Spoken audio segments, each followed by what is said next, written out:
Hi, it's Jennifer. I am back with my trusty assistant, and today we're going to give you some tips on learning how to skip.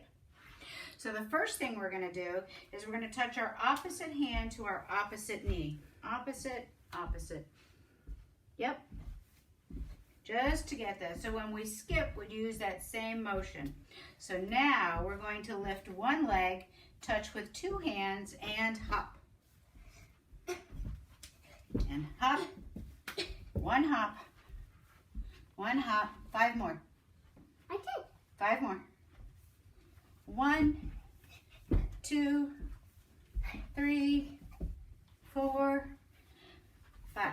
So now we're going to hop, step, hop, step. Your turn.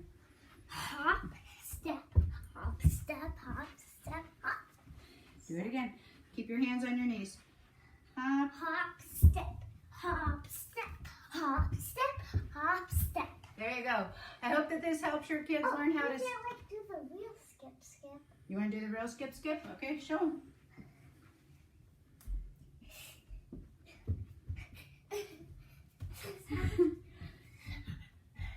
There you go. I hope that this helps your kids learn how to skip. Have fun, stay safe, and wash your hands.